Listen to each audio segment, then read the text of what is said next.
Hi guys, welcome back to my channel. My name is Mimi and I'm so happy that you're here. Today I'm going to do just a really quick chit chat, get ready with me. I am gonna get ready to go have dinner with some girlfriends. So I'm just gonna put my makeup together and I'm just gonna talk to you guys. I won't go too deep into the products that I'm using. I will have everything listed down below for you guys. But yeah, I just wanted to sit down and chat with you guys and just kind of get ready for the day and just kind of give you an update on, where things are going. I've talked quite a bit in regards to, us going on a debt-free journey and, things we want to do at the house. And with 2023 already in full swing, I have to say it's definitely been an interesting year. Yes, I'm just going to go ahead and get started on my face and we'll just go from there. So, as I stated before, multiple times actually already, I think on my husband and I, we have started a debt-free journey that we are, currently on. And I have to say it's in full swing right now. It's been really difficult, at least for me, in regards to not spending. We've definitely tried our best to not spend anything. However, we've faltered. I feel like it's really hard to do something like a debt-free journey when you've already kind of, how can I say this? My husband and I, this is not our first go round when it comes to doing a debt-free journey. We did do this a couple of years ago and we were very successful with it, or out of debt. It was great. We basically were able to pretty much just spend our money, and it was our money because it was like, we didn't have credit card bills or anything. We were able to spend our money how we pleased. And, something happens when you do that. You basically just kind of like elevate your life. And then once you accumulate debt again, which we have, it's kind of, I don't know. I don't really know how to explain it. It basically just feels like you are kind of starting over, but you're starting at a different level now. Like now you're trying to get out of debt again. However, you're also trying to keep the lifestyle you've built, which can be such a mind game, to be completely honest. And it's something that Dave Ramsey and Rachel Cruz talk about a lot. So when Mike and I first did our debt-free journey, followed Dave Ramsey's plan. We are going to do that again this time around, but we are definitely tweaking it a little bit to kind of fit our lifestyle and our needs. Anyway, getting off that now. We are working at it. We are doing okay. It's like I said before, it's definitely a hard transition to get to that point again, but we're trucking with it. Another thing that I've, currently, actually, this is more of a personal thing. I've been currently dealing with kind of like an emotional roller coaster when it comes to work right now. I have a corporate job, which is great. However, I'm one of those people who as grateful and thankful as I am for my job, the position I have, all of it. I really am. I hate complaining about it because I really just am so thankful. I am in such a good position. But it's one of those things where when you're in corporate, you just kind of get lost sometimes. You get lost in the hustle and bustle of everything. For me, I don't really have days off. I work all the time, even on days where I'm not in the office. I'm still working from home, which is okay, because I do love my job and I love what I do. But I'm one of those people, and I've always said this, always, I'm not one of those people that, lives to work.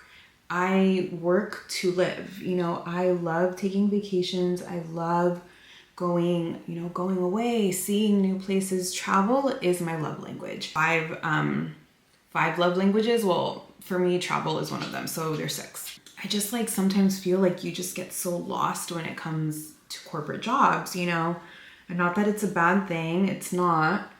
But there's just so much more to do. And so anyway, right now I'm just kind of in the middle of figuring out really what it is that I want. But it's an emotional roller coaster because I'm basically trying to figure out what my next step is, you know, like what is it that I want to do? I'm in the middle of that right now on a personal level, just trying to see, you know, like where life takes me. I'm definitely praying a lot about it. I'm, you know, asking for guidance and, you know, just signs that I'm making the right decision. Let me, you know, if you guys have dealt with any of that, which I'm sure you have, please let me know. You know, I feel like it's so important to share the realness of everything, and sometimes you just don't get that. It doesn't come across, but please let me know.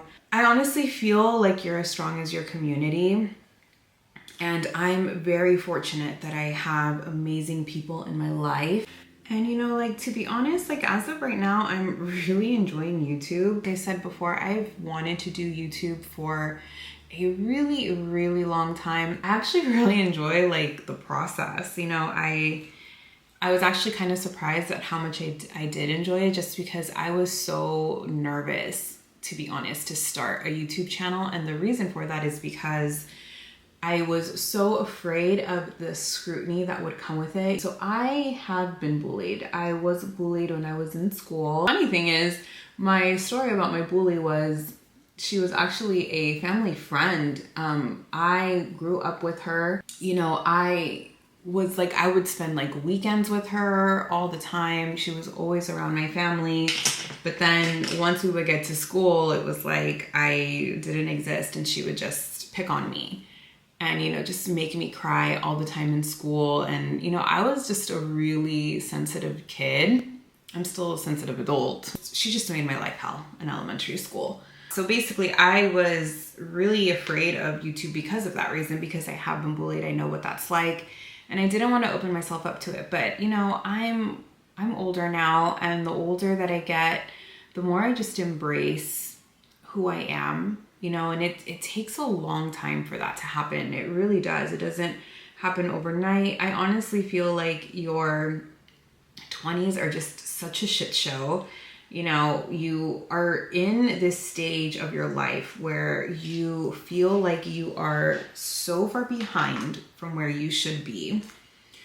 And then on top of that, you don't know how to get to where you want. When you hit your 30s, it's a much better situation. Honestly, I have truly enjoyed my 30s very much. Reach a point in your 30s where you just kind of realize you don't have control over anything. Like, you don't know which way is up when you're in your 20s, because you are still navigating life and you're navigating it wrong. And I'm only speaking from my own experience. You know, if you're in your 20s and you're killing it, great.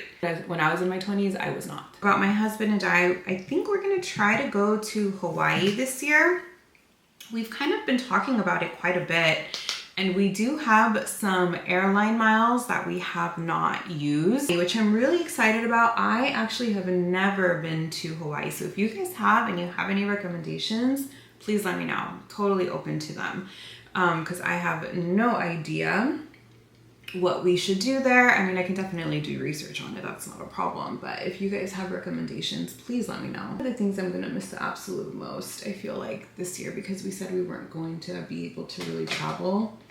And I'm a big travel bug. Like I said, I think traveling is definitely my love language. I'm a little sad that, you know, I can't plan trips the way that I normally do, but I'm very grateful that we can at least plan a couple here and there. I want to also try and take my husband on a little trip for his birthday. His birthday's coming up. He's an Aquarius, which, if you know Aquariuses, you know they love their sign. And I'll have this linked below. I used this for my whole face. It's the Earth Angel Fourscope by Benefit. And it's basically, I used the bronzer and the blush on my cheeks. I used the bronzer and my crease with a little bit of the cookie highlight. I put this right on all over my lid, but then I went back in with the bronzer in the crease to smooth it out. And then I used this as a cheek topper highlighter. So I'll link this down below for you guys too. It's a very simple look. As you can see, it doesn't really look like I'm wearing very much. My face looks a little glowy because of the highlight and stuff, but It was a very simple look. I'm about to leave to go have lunch with my girlfriends, like I said. And you know what? I do have so much texture on my skin, which is so frustrating, but it's from the laser hair removal. We're not doing very much today. I just wanted to sit down and just kind of chat a little bit with you guys, let you know what's on my mind, what's kind of been going on. Thank you guys so much for watching. Please subscribe if you haven't already, and I will see you in my next video. Thanks. Bye.